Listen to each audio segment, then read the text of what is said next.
Welcome to another episode of the Oxygen Not Included Beginner's Guide series, and it looks like there has been a quality of life update, so we'll be looking into that. So the main part of this update is some UI improvements, including a search. They've done some bug fixes, and they've added some new blueprints in, and I'll show you how you can get some free new blueprints towards the end. But first, the search button in the build menu. Oh my god, that is so nice. Yeah. Okay, so, and it will show you things you don't have access to yet, and said that it requires research, and exactly what research. Oh, and you could turn it into a list or the grid mode. That'll be so nice when you have a ton of things. So, like, this is so nice and organized opposed to that. Oh, I don't know which one I'm going to tend to use. I like that it's an option now, though. They've also added, that is going to be a problem for me, though.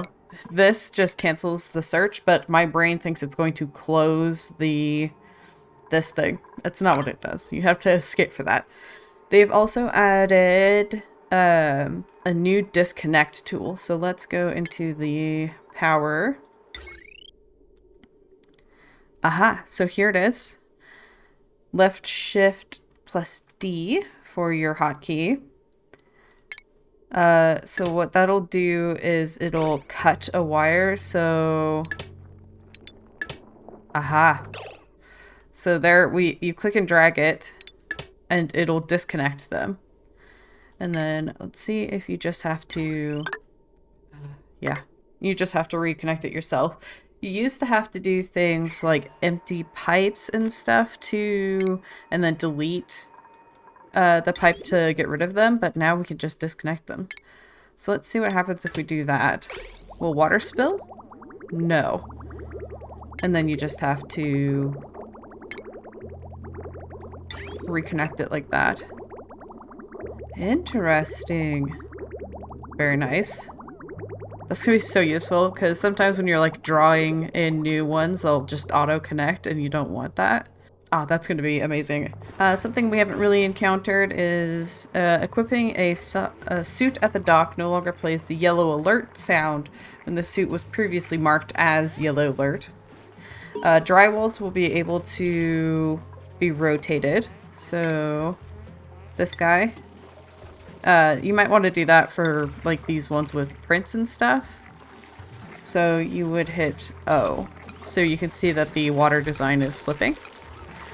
Normally it wouldn't really matter, but for like these colored tiles, it might break up everything to be able to rotate them. So that'll be quite useful.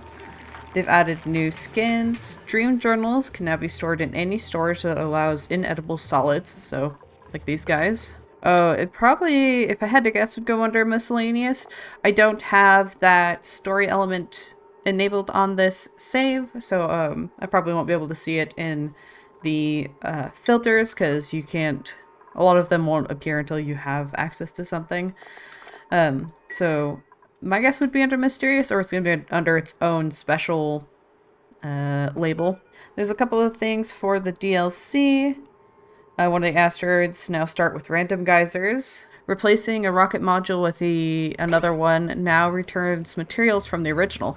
That seems useful. I'm surprised that wasn't always the case. Asteroids will no longer be seen at the top edge of certain asteroids above the red-lined world limit. Interesting. Oh, okay. On the searching, you can also search categories. So let's go here and then pipe, and it'll pull up all of the different types of pipes. Man, I don't know. I really like this list. It's gonna be very useful. They've also added some new music and UIs to the supply closet, so we'll go ahead and check that out and discuss how you can find your claim some free blueprints, which is what they call them, but they're basically skins. Alright, so you go into your supply closet, and then we're gonna first be checking out... I guess this might be part of the new music. Checks of shipments. this will open up a web browser. So you will bring up the web browser and then you'll go down to the bottom here. And this is where you'll find some free things to claim. These two are new. These ones were added when the whole system was added in. So these guys are new. Team Players Crate. Oh wow, we got a whole lot of stuff there. And then the Pizzazz. So this and this, oh, this one's awesome. So these apply to duplicants who, when they're having a really good time, they run around with balloons. So you can change the look of their balloons, and that is adorable. But also I've got some kind of bed here. Let's go look at all. We got these new wallpapers. Always nice to have. Got a lot of these gloves. We got these two gloves. I think the pants. And this new top. And then overjoyed responses. So, ooh, that's cool. And then we also have this one, which is adorable. It can be used by any balloon artist. Got all kinds of different creatures. Oh, the Pip one's adorable. That's not even fair. All right. I also do like the various of the colored ones. I like the new music. So it doesn't look like you can choose outfits here. Restyle. It doesn't look like you can choose the balloons, so it might just randomly pull from all the ones you have as an option. So that's what we have for our quality of life update.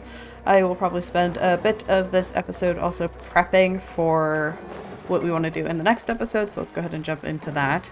So at the end of the last episode, I was wondering about what is wrong with these guys.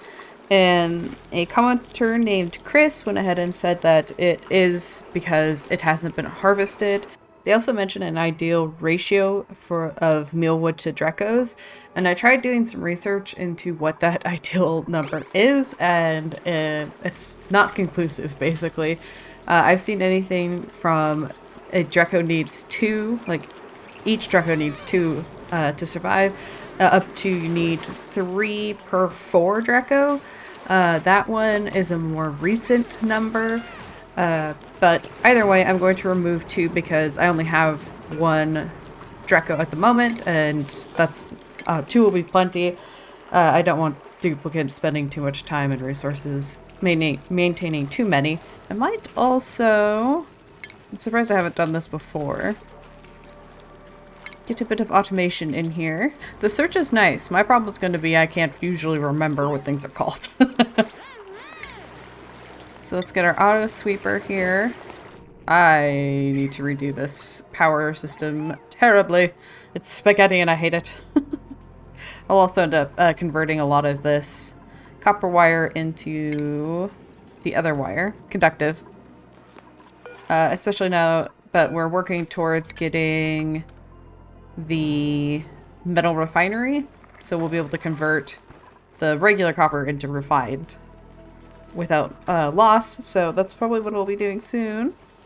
What did we earn? Ah! We're actually giving everybody oxygen. Very good.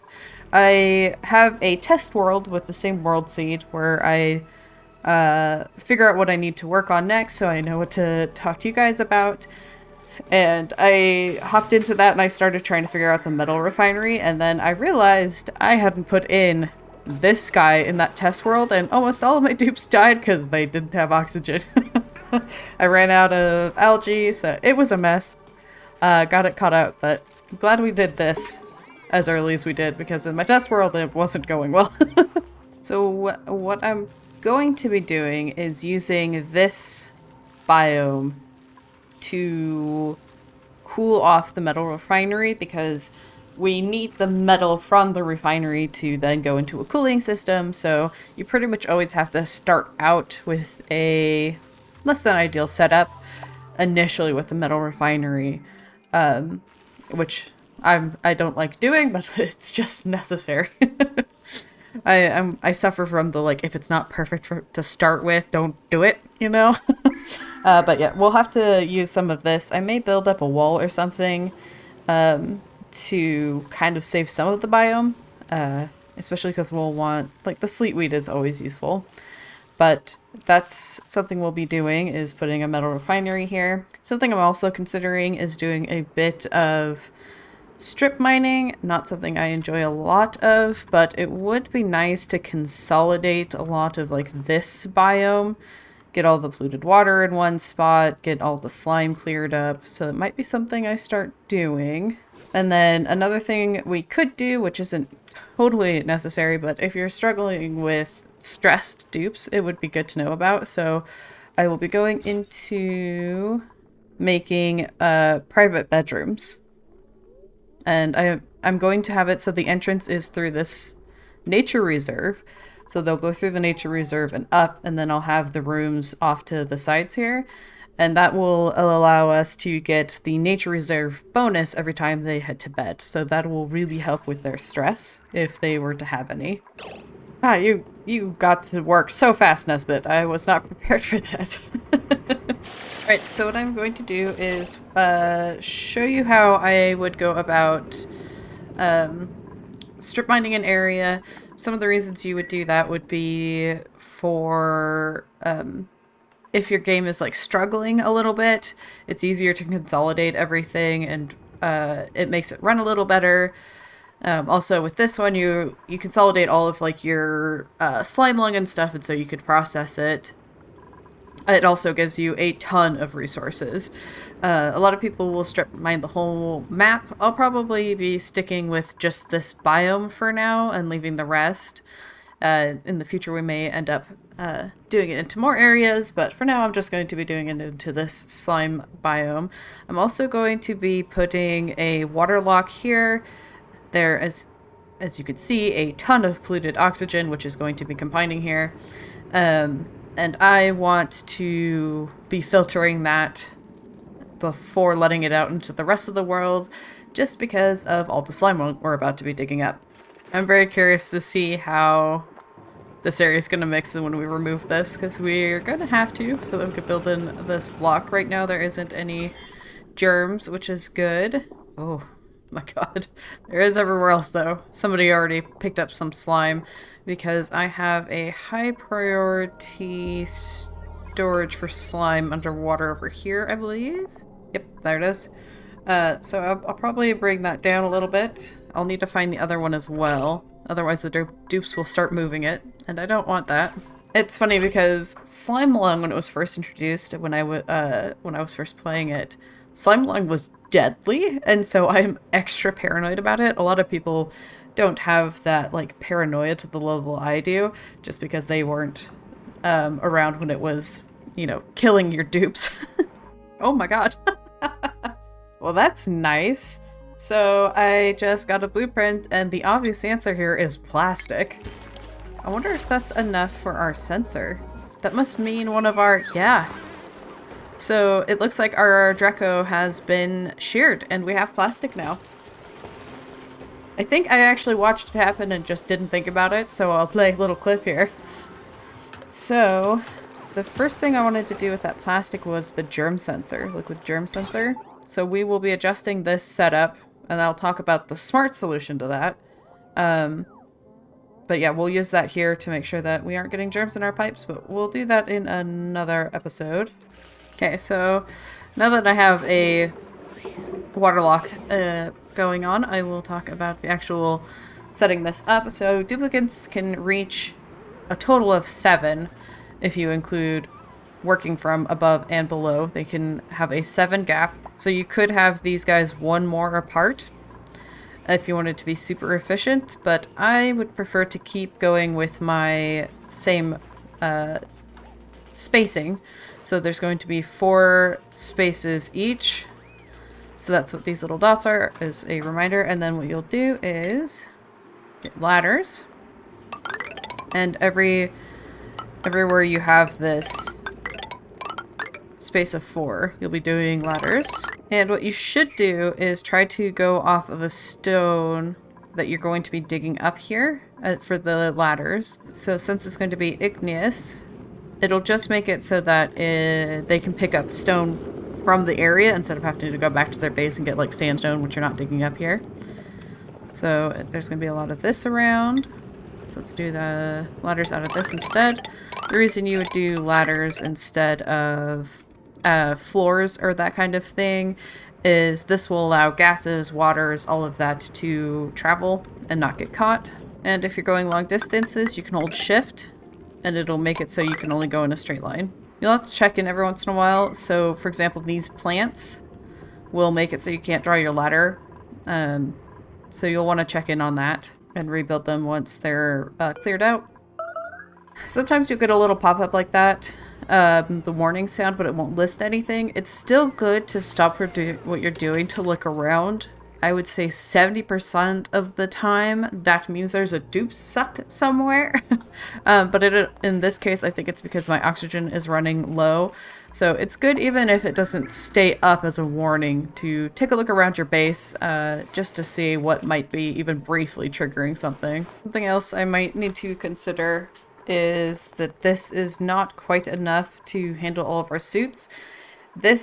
A single electrolyzer should be able to handle 8 duplicants and all of their breathing needs in a day. And we are at that 8 dupes, but with how much they're going in and out, there's a lot of oxygen going into these suits. So I think that might be part of our problem. So we may need to expand this.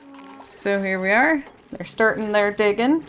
So I hope you guys have enjoyed this episode. We looked into the patch notes. That was the February quality of life update, which was a very good one. And we've started strip mining this biome, and we've realized we're having some problems around the base that we're going to have to also deal with, but that's how this game goes. So I hope you guys have enjoyed it, and until next time, I hope you have a wonderful day.